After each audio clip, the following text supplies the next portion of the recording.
El tema de diseño de experimentos, no propiamente de un factor, sino diseño de experimentos en general, lo empezamos a ver, dimos la introducción en Estadística 1.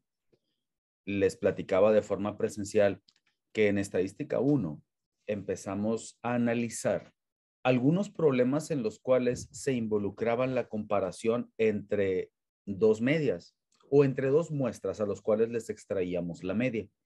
Al mismo tiempo, cuando empezamos a avanzar, empezamos a ver comparaciones no solamente medias, sino comparaciones de variabilidades. Esto es, comparábamos varianzas. Y también cuando empezamos a manejar varianzas, hacíamos la comparación en el sentido de si la varianza que se presentaba con la comparación de ambas muestras era estadísticamente significativa la diferencia entre ellas o no lo era. ¿Cuál va a ser la diferencia con el tema de diseño de experimentos?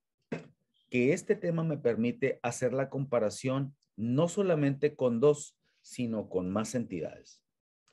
Cuando yo traslado este tipo de fenómenos al sector productivo, pues caemos en cuenta de que hay fábricas, hay empresas, si por ejemplo tienen líneas de montaje, hay diferentes líneas de montaje y no solamente dos, sino que puede haber más. Si en un momento dado dentro de una fábrica tienes más de dos operadores, más de dos técnicos, tú puedes realizar comparaciones entre ellos para efecto de saber si estadísticamente o no existe diferencia significativa entre los procesos que tú quieres medir. Si yo quiero analizar, se me ocurre en áreas de ventas, por ejemplo, más de dos rutas de trabajo, el tema de diseño de experimentos de un factor o de más factores te permite hacerlo. Esa es una de las grandes utilidades. Ahora, en clase yo mencionaba que difícilmente en el sector productivo tu jefe o la empresa para la cual trabajes te va a pedir que hagas un diseño de experimentos. Eso en realidad es improbable. No obstante, yo les he mencionado en materias anteriores y en clases anteriores que cuando tú llegues al sector productivo o a la industria de transformación, te vas a ver obligado a tomar decisiones. Y si no tienes la experiencia necesaria, pues las decisiones las tienes que tomar con datos.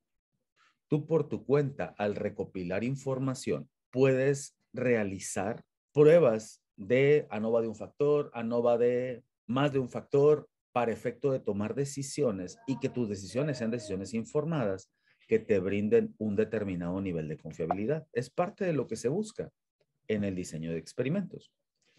Ahora, algo muy importante que tenemos que hacer es empezar a conocer cuáles son los nombres o nomenclaturas que voy a utilizar y que son generales en la mayoría de los textos. En diseño de experimentos, el concepto de variable es poco usado y a cambio se empieza a utilizar un concepto llamado factor, que es el que podemos ver aquí en pantalla. El concepto de factor se refiere específicamente a la variable objeto de estudio, la variable que a mí me interesa estudiar. Literalmente puede ser cualquier tipo de variable, la que sea. Incluso se pudiera considerar utilizar variables cualitativas. Creo que hemos discutido en clase que una de las mayores dificultades que se presentan en la estadística es el hecho de poder representar una variable cualitativa como cuantitativa. ¿Por qué? Porque las cualitativas están sujetas a criterio y las cuantitativas únicamente hay que recopilar un dato. Bueno, incluso los problemas de diseños de experimentos se pueden realizar con variables de tipo cualitativas. ¿Cómo? Transformándolas en cuantitativas. Cuando yo realizo un diseño de experimentos y necesito extraer factores, los factores, repito, pueden ser literalmente lo que sea. Aquí estoy poniendo como ejemplo el sexo de un individuo, la dosis suministrada de un medicamento, el grado de los estudiantes en una preparatoria. Al decir grado me refiero a calificaciones, entre cualquier cantidad de ejemplos más que podemos tener como factores. El segundo concepto importante que yo necesito conocer del diseño de experimentos de un factor es el concepto de nivel. El nivel o tratamiento se refiere a las subdivisiones que tiene el factor, a las subdivisiones o secciones en los cuales son divididos los factores. Si yo decido utilizar, por ejemplo, la variable o el factor sexo, en este caso, ese factor presenta dos niveles. Ahora, bien importante mencionar que los niveles o tratamientos no tienen una relación tan directa cuando, por ejemplo, tu factor se llama medicamento, porque se me ocurre, ¿no? Que un factor se pudiera llamar medicamento, que es uno de los ejemplos que voy a utilizar ahorita, que se pudiera llamar medicamento y que se pudiera llegar a confundir que el tratamiento se refiere única y exclusivamente a un factor llamado medicamento. En realidad, el nivel o tratamiento son dos palabras que son sinónimos y la realidad es que los niveles o tratamientos se refieren precisamente a lo que les acabo de mencionar, el número de secciones o subdivisiones que se pueden presentar con un factor. Bueno, aquí yo tengo una muestra en la cual mi factor de interés se llama medicamento o se llama medicina, si tú lo quieres llamar de esa manera. Si yo quiero analizar el comportamiento o el efecto de un medicamento, lo puedo hacer con cualquier cantidad de variables cuantificables o de elementos cuantificables. Puedo cuantificar el número de tabletas que me tomo, puedo cuantificar el número de horas que dura el efecto, puedo cuantificar el tiempo que tarda en hacer efecto, en fin, puedo cuantificar muchísimas cosas. Mi factor o variable de interés en este problema se llama medicina y al mismo tiempo esta medicina, para efecto de evaluarla, la voy a dividir en tres secciones o en tres subdivisiones. Dicho propiamente en diseño de experimentos, la voy a dividir en tres niveles. El nivel número 1 se llama no tratamiento o un tratamiento con alguna sustancia excipiente, llámese almidón o como se llame, que es el que generalmente en conocimiento de medicina se le llama el grupo placebo. Y tengo otros dos grupos en los cuales voy a subdividir en 50 miligramos y en 100 miligramos mi factor que se llama medicamento. Este tipo de experimentos, si yo lo desarrollara, pues aquí se obvia que se recolectaron 6 elementos como muestra para cada uno de los niveles del tratamiento. Y este en general recibe el nombre de ANOVA o análisis de varianza de un factor. ¿Cómo se llama mi factor? Se llama medicamento. En el caso particular de este ejemplo, este es un ANOVA de un factor que tiene 3 niveles, que es de los problemas más sencillos que nos pudiéramos encontrar. ¿Puedo tener un problema de más de 3, llámese 4, 5, 10, 15 niveles? Sí, sí es posible. Algo que hay que tener muy en cuenta es que el tipo de ANOVA de un factor que se realice puede tener elementos que sean independientes, es decir, que los niveles no tengan relación entre sí. ¿Qué quiero decir con esto? Que toda la recolección de información que ocurra con el grupo placebo no tiene nada que ver o no va a tener influencia en la recolección de información con el nivel de 50 miligramos y tampoco va a tener relación con el nivel de 100 miligramos. Es decir, los niveles son independientes uno del otro. ¿Puede presentarse un problema de ANOVA de un factor con niveles dependientes? Por supuesto que sí se puede. ¿Cuándo funcionaría o cuándo aplicaría?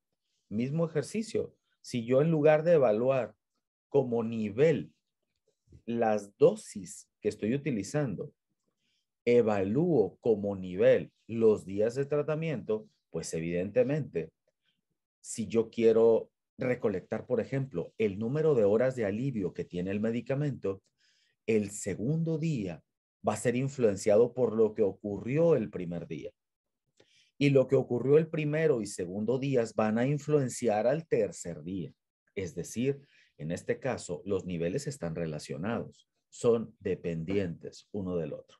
¿Puedo analizar un problema de este tipo? Por supuesto que lo puedo hacer. ¿Existe la posibilidad de que haya más de un factor en una problemática? Por supuesto que sí. Puedo analizar una problemática en la cual existan dos factores. Como podemos ver aquí, uno de ellos se llama medicamento y el otro se llama sexo. Cada uno tiene sus propias subdivisiones.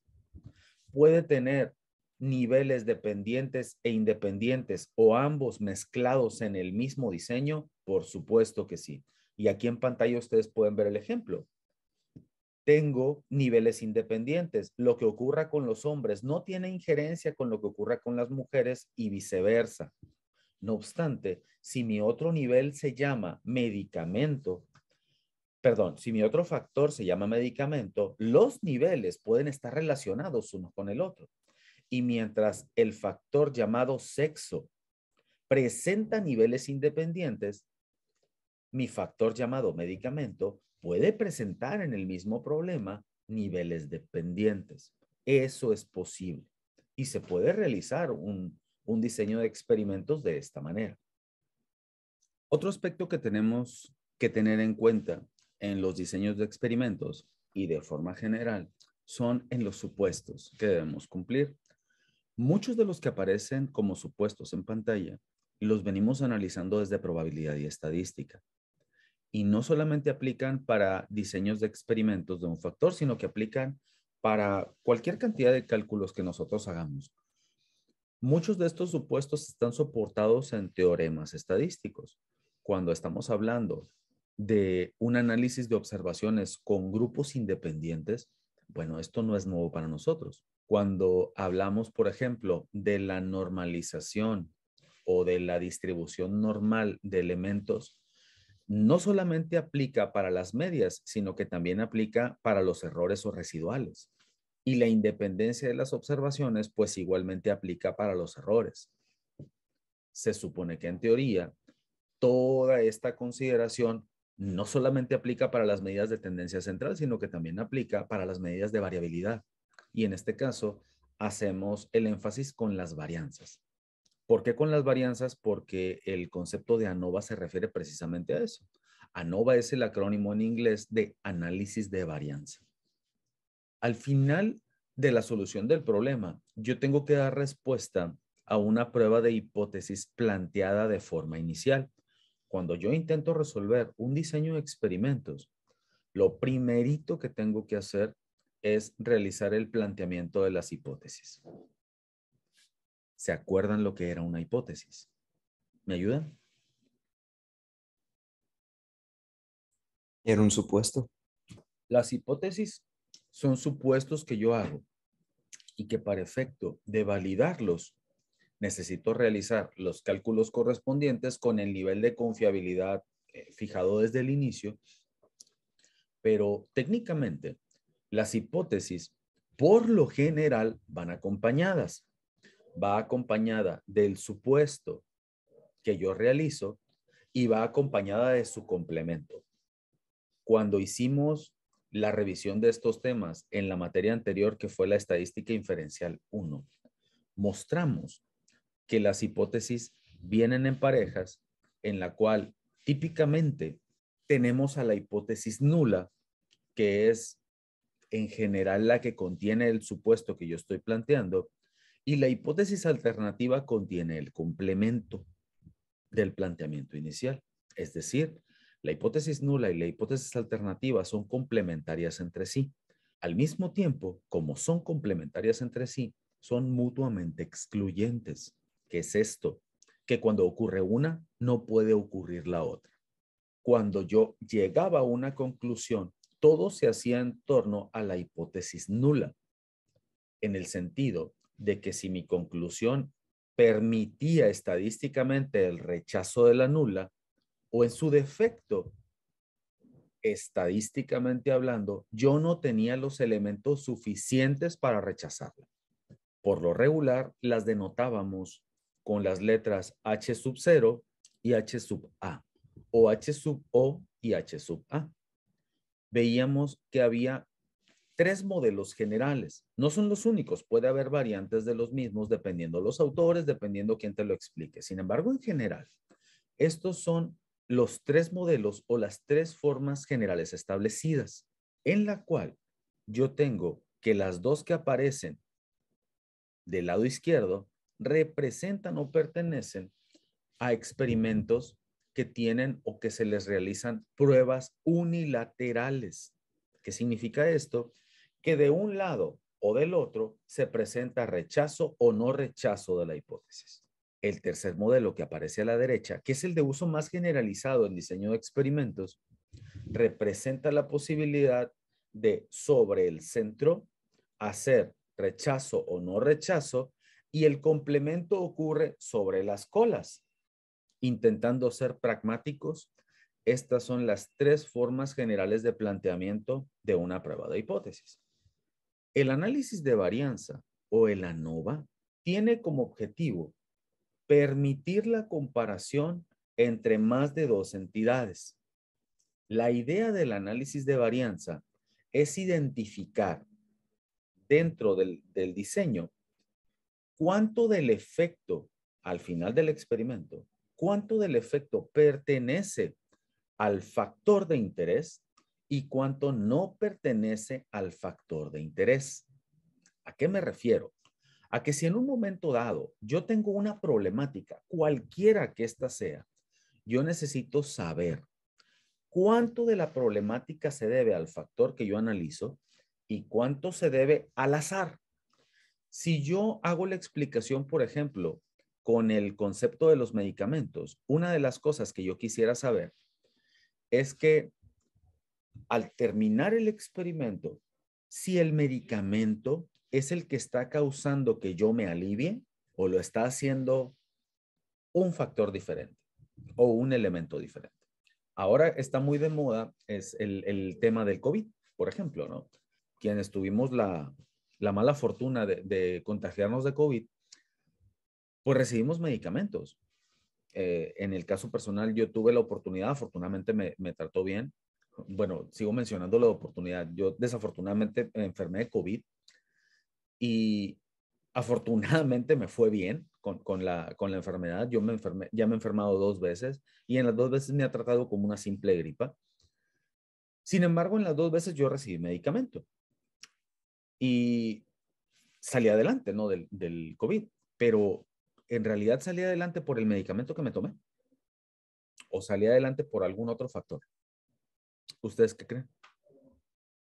Pues ahorita podemos suponer que por el medicamento. Podemos suponer muchas cosas, como comenta Fernando, podemos suponer que fue por el medicamento, pero en realidad, si yo no hago la recopilación de información, a ciencia cierta no lo sé, lo puedo suponer. Yo, por ejemplo, a nivel personal, yo atribuyo mucho mi recuperación relativamente rápida al descanso. Yo descansé mucho cuando desafortunadamente me dio COVID. Dormí mucho, hubo un día en que dormí como 16 horas más o menos. Y al día siguiente yo seguía tomándome el medicamento y al día siguiente me levanté bien, pues. Entonces, ¿a qué voy con esto? A que si tú estás realizando un diseño de experimentos, la idea es que tú puedas aislar el efecto del factor del efecto del error. Por eso, cuando hacemos diseño de experimentos, existe la posibilidad de realizar experimentos con varios factores involucrados. En el caso particular del ejemplo que menciono, pues yo tendría que tener un diseño multifactorial en el cual pudiera medir dos factores. Uno pudiera ser el medicamento y el otro pudiera ser, se me ocurre, el descanso. Y analizar con una variable cuantificable cuánto del efecto o cuánto del alivio o cuánto de las horas de alivio, dependiendo la variable que yo seleccione, se debe al medicamento, cuánto se debe al descanso y cuánto se debe a otro factor.